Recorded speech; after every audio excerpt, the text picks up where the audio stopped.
श्रीमद् भागवत महापुराण के नित्य प्रति पठन में हमने चतुर्थ स्कंद के 10वें अध्याय में जाना कि ध्रुव के भाई उत्तम किसी पर्वत पर जाते हैं और वहां किसी यक्ष के साथ युद्ध होने पर उनकी मृत्यु हो जाती है और उसी प्रकार उनकी मां भी मृत्युगमन करती है और ध्रुव इस बात से रुष्ट होकर यक्षों के साथ युद्ध करते हैं। आज हम जानेंगे 11वां अध्याय स्वयंभू मनु का ध्रुव जी को युद्ध बंद करने के लिए समझाना। श्री मैत्री जी कहते हैं, विदुर जी, ऋषियों का ऐसा कथन सुनकर महाराज ध्रुव ने आचमन कर श्री नारायण के बनाए हुए नारायण अस्त्र को अपने धनुष पर चढ़ाया। उस बाण के चढ़ाते ही यक्षों द्वारा रची हुई नाना प्रकार की माया उसी क्षण नष्ट हो गई। जिस प्रकार ज्ञान का उदय होने पर अविद्या क्लेश आदि नष्ट हो जाते हैं। ऋषिवर नारायण के द्वारा आविष्कृत उस अस्त्र को धनुष पर चढ़ाते ही उससे राजहंस के पक्ष सोने के फल वाले बड़े तीखे बाण निकले। जिस प्रकार मयूर के काराव करते वन में घुस जाते हैं, उसी प्रकार भयानक साए साए शब्द करते हुए वे शत्रु की सेना में घुस गए। उनकी तीखी धार वाले बाणों ने शत्रु को बेचैन कर दिया। तब उस रण आंगन में अनेक यक्षों ने अत्यंत कुपित होकर अपने अस्त्र शस्त्र संभाले। जिस प्रकार गरुड़ के छेड़ने से बड़े बड़े सर्प फन उठाकर उनकी ओर दौड़ते हैं, उसी प्रकार वे इधर उधर से ध्रुव जी पर टूट पड़े। उनके सामने आते देख ध्रुव जी ने अपने बाणों द्वारा उनकी भुजाएं, जांघें, कंधे, उदर आदि अंग प्रत्यंग को छिन्न भिन्न कर उन्हें उसे सर्वश्रेष्ठ लोक सत्य लोक में भेज दिया, जिसमें ऊर्ध्वरेता मुनिगण सूर्यमंडल का भेदन करके जाते हैं। अब उनके पितामह स्वयंभू मनु ने देखा कि विचित्र रथ पर चढ़े हुए ध्रुव अनेकों निरपराध यक्षों को मार रहे हैं, तो उन्हें उन पर दया आई। वे बहुत से ऋषियों को साथ लेकर वहां आए और अपने पुत्र ध्रुव को समझाने लगे। मनु जी ने कहा, बेटा बस बस अधिक क्रोध करना ठीक नहीं। यह पापी नरक का द्वार है। इसी के वशीभूत होकर तुमने इन निरपराध यक्षों का वध किया है। तात तुम जो निर्दोष यक्षों के संहार पर उतर रहे हो, यह तुम्हारे कुल के योग्य क्रम नहीं है। साधु पुरुष से इसकी बड़ी निंदा करते हैं। बेटा, तुम्हारा अपने भाई पर बड़ा अनुराग था, यह तो ठीक है, परंतु देखो उसके वध से संतप्त होकर तुमने एक यक्ष के अपराध करने पर प्रसंग वश कितनों की हत्या कर डाली। इस जड़ शरीर को ही आत्मा मानकर इसके लिए पशुओं की भांति प्राणियों की हिंसा करना, यह भगवत सेवी साधुजनों का मार्ग नहीं है। प्रभु की आराधना करना बड़ा कठिन है, परंतु तुमने तो लड़कपन में ही संपूर्ण भूतों के आश्रय स्थान श्री हरि की सर्वभूतात्म भाव से आराधना करके उनका परम पद प्राप्त कर लिया। तुम्हें तो प्रभु भी अपना प्रिय भक्त समझते हैं तथा भक्त जन भी तुम्हारा आदर करते हैं। तुम साधु जनों के पथ प्रदर्शक हो, फिर भी तुमने ऐसा निंदनीय कर्म कैसे किया।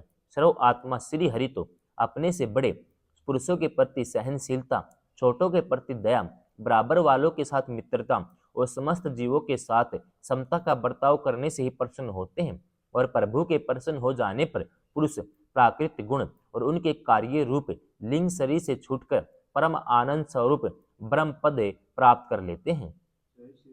बेटा ध्रुव, देह आदि के रूप में परिणित हुए पंचभूतों से ही स्त्री पुरुष का आविर्भाव होता है और फिर उनके पारस्परिक समागम से दूसरे स्त्री पुरुष उत्पन्न होते हैं।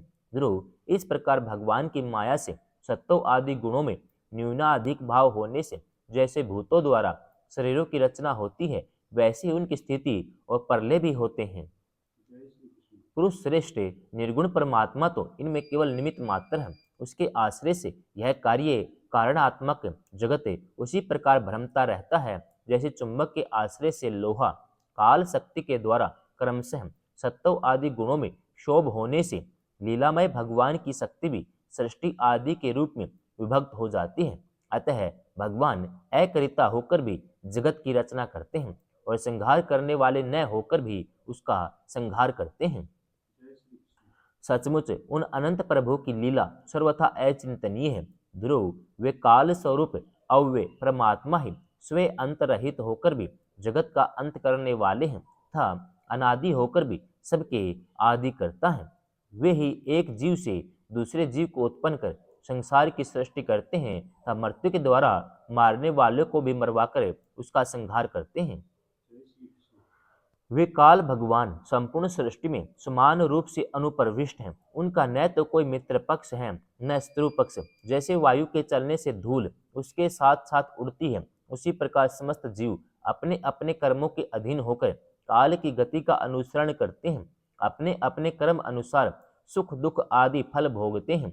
सर्व समर्थ श्री हरि क्रम बंधन में बंधे हुए जीव की आयु की वृद्धि और क्षय का विधान करते हैं, परंतु वे स्वयं इन दोनों से रहित और अपने स्वरूप में स्थित हैं।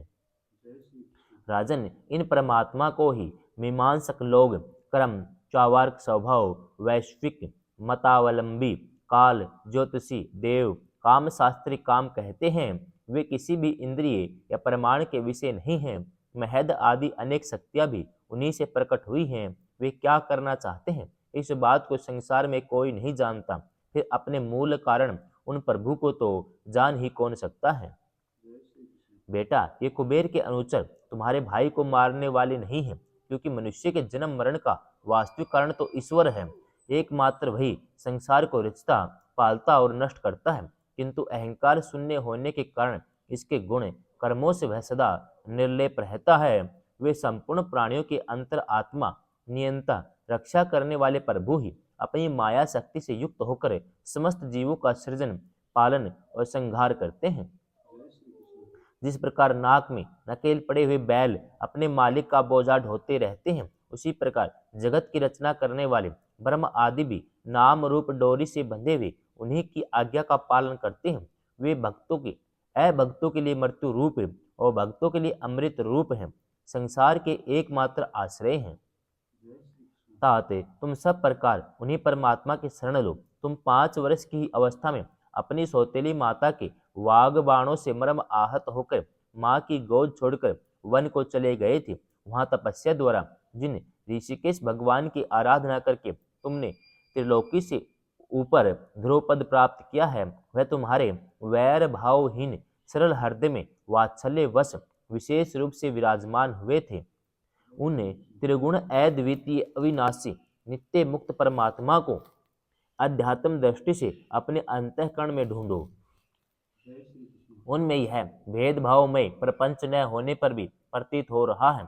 ऐसा करने से सर्वशक्ति संपन्न परम आनंद स्वरूप सर्व अंतर्यामी भगवान अनंत में तुम्हारी सुदृढ़ भक्ति होगी। उसके प्रभाव से तुम मैं मेरे पन के रूप से दृढ़ हुई अविद्या की गांठ को काट डालोगे। राजन, जिस प्रकार औषधि से रोग शांत किया जाता है, उसी प्रकार मैंने तुम्हें जो कुछ उपदेश दिया है उस पर विचार करके अपने क्रोध को शांत करो। क्रोध कल्याण मार्ग का बड़ा ही विरोधी है। भगवान तुम्हारा मंगल करे। क्रोध के वशीभूत हुए पुरुष से सभी लोगों को बड़ा भय होता है। इसलिए जो बुद्धिमान पुरुष ऐसा चाहता है कि मुझसे किसी भी प्राणी को भय न हो, मुझे भी किसी से भय न हो, तो उसे क्रोध को वश में करना चाहिए। तुमने जो यह समझकर कि ये मेरे भाई के मारने वाले हैं, इतने यक्षों का संहार किया है, उससे तुम्हारे द्वारा भगवान शंकर के सखा कुबेर जी का बड़ा अपराध हुआ है। इसलिए बेटा, जब तक कि महापुरुषों का तेज हमारे कुल को आक्रांत नहीं कर लेता, इसके पहले ही विनम्र भाषण और विनय के द्वारा शीघ्र उन्हें प्रसन्न कर लो। इस प्रकार स्वयंभू मनु ने अपने पौत्र ध्रुव को शिक्षा दी। तब ध्रुव जी ने उन्हें प्रणाम किया। इसके पश्चात वे महर्षियों के सहित अपने लोक को चले गए। 11वां अध्याय समाप्तम।